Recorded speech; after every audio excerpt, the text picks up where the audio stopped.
നമസ്കാരം. ഇസ്രായേലിനെതിരെ ആക്രമണം ആരംഭിച്ച് ഹൂതി വിമതരും. യമനിൽ നിന്ന് ഹൂതികൾ തൊടുത്ത മിസൈൽ ഇസ്രായേൽ നിർവീര്യമാക്കി. ലെബനനിലെ ഹിസ്ബുള്ള കേന്ദ്രങ്ങളിലേക്ക് ശക്തമായ വ്യോമാക്രമണം ഇസ്രായേൽ തുടരുന്നതിനിടെയാണ് യമനിൽ നിന്ന് ഹൂതികളുടെ ആക്രമണം ഇസ്രായേലിന് നേർക്കുണ്ടായത്. ഹൂതി വിമതർ തൊടുത്തുവിട്ട മിസൈൽ ഇസ്രായേലിന്റെ ഡിഫൻസ് സിസ്റ്റം നിർവീര്യമാക്കിയതായി IDF അറിയിച്ചു. ഇന്ന് US-ഉം ഫ്രാൻസും മുന്നോട്ട് വെച്ച വെടിനിർത്തൽ നിർദ്ദേശം അംഗീകരിക്കാൻ ഇസ്രായേൽ തയ്യാറായിട്ടില്ല. രാജ്യത്തെ ആഭ്യന്തര സുരക്ഷയുടെ കാര്യത്തിൽ വിദേശ രാജ്യങ്ങളുടെ ഇടപെടൽ ആവശ്യമില്ലെന്ന് UN-ൽ ഇസ്രായേൽ പ്രതിനിധി വ്യക്തമാക്കുകയും ചെയ്തു. ഏത് നിമിഷവും ലെബനനിലേക്ക് കരയുദ്ധം ആരംഭിക്കാനുള്ള നീക്കത്തിലാണ് ഇസ്രായേൽ. ഹിസ്ബുള്ളയുടെ ട്രോൾ യൂണിറ്റ് മേധാവി മുഹമ്മദ് ഹുസൈൻ ഡ്രോൺ ആക്രമണത്തിൽ കൊല്ലപ്പെട്ടതായാണ് റിപ്പോർട്ടുകൾ. ഹിസ്ബുള്ളയും ഹമാസിനെയും വേരോടെ പിഴുതെറിയാതെ സമാധാനം അസാധ്യമാണെന്ന നിലപാടിൽ ഉറച്ചു നിൽക്കുകയാണ് ഇസ്രായേൽ.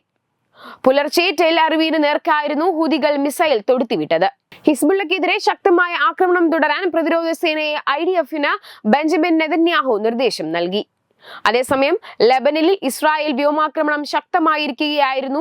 ലെബനനിൽ ഇസ്രായേലും ഹിസ്ബുള്ളയും തമ്മിലുള്ള സംഘർഷം പൂർണ്ണ യുദ്ധത്തിലേക്ക് നീങ്ങുന്ന സാഹചര്യമാണിപ്പോൾ. തിങ്കളാഴ്ച ഇസ്രായേൽ നടത്തിയ ആക്രമണത്തിൽ 492 പേർ കൊല്ലപ്പെട്ടിരുന്നു.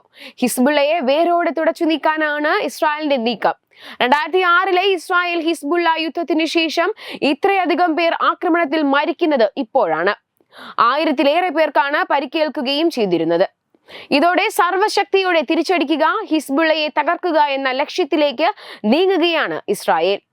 ലെബനനിൽ ഇസ്രായേൽ ആക്രമണം കടുപ്പിക്കുന്നതിനിടെ തലസ്ഥാന നഗരമായ ബെയ്റൂട്ടിൽ വ്യോമാക്രമണത്തിൽ ഹിസ്ബുള്ള കമാൻഡർ ഇബ്രാഹിം ബുസൈ കൊല്ലപ്പെട്ടതും ഹിസ്ബുള്ളയ്ക്ക് വലിയ നഷ്ടമാണ് ഉണ്ടാക്കിയിരിക്കുന്നത്. തുടർച്ചയായ 2ാം ദിനവും ഈ ആഴ്ചയിൽ 3ാം തവണയാണ് ബെയ്റൂട്ടിന് നേരെ ഇസ്രായേൽ ആക്രമണം നടത്തിയത്. ബെയ്റൂട്ട് ആസ്ഥാനമായി പ്രവർത്തിക്കുന്ന ഹിസ്ബുള്ള കമാൻഡറെ കൃത്യമായി ലക്ഷ്യം വെച്ചുള്ള ആക്രമണമാണ് നടന്നതെന്ന് ഇസ്രായേൽ സേന അറിയിക്കുകയും ചെയ്തിരുന്നു. കൂടാതെ ഇസ്രായേലിനെതിരെ ഒറ്റയ്ക്ക് പോരാടാൻ ഹിസ്ബുള്ളയ്ക്ക് കഴിയില്ലെന്ന് ഇറാൻ പ്രസിഡന്റ് മസൂദ് പെസഷ്കിയർ വ്യക്തമാക്കിയതും ശ്രദ്ധേയമാണ്.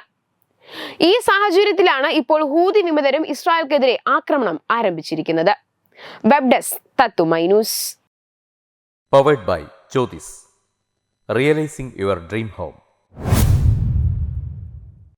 Our ongoing luxury apartments projects are Crown near Karivattam, The Square near UST Global, White Manor near Aattugal Ambalathara, and Evergreens Luxury Villas near Tirumala. Call 90482 55599. Jyotis Building Promoters Private Limited, Thiruvananthapuram. Balaramapuram Sultana ജ്വല്ലറിയുടെ Onam offer. ഏതൊരു പർച്ചേസിനും ഓണപ്പുടവ സമ്മാനം, ഒപ്പം ഓണക്കിറ്റുകളും. 10 പവന് മുകളിലുള്ള വിവാഹ പർച്ചേസുകൾക്ക് പവന് 5000 രൂപയുടെ കിഴിവും, അതിന് താഴെയുള്ള വിവാഹ പർച്ചേസുകൾക്ക് 3000 രൂപയുടെ കിഴിവും, ഒപ്പം സ്വർണ്ണ നാണയങ്ങളും ഗൃഹോപകരണങ്ങളും സമ്മാനം. പഴയ 916 സ്വർണ്ണാഭരണങ്ങൾ മാറ്റി വാങ്ങുമ്പോൾ വിലയിലോ തൂക്കത്തിലോ വ്യത്യാസം വരാതെ പുതിയ ഡിസൈനിലുള്ള 916 HUID സ്വർണ്ണാഭരണങ്ങൾ മാറ്റി വാങ്ങാൻ സുവർണാവസരം. ഈ ഓണത്തിന് പതിവിലും വ്യത്യസ്തമായി അതിശയിപ്പിക്കുന്ന ഓഫറുകളും ഓണ സമ്മാനങ്ങളുമായി Sultana jewellery, main road, Balaramapuram.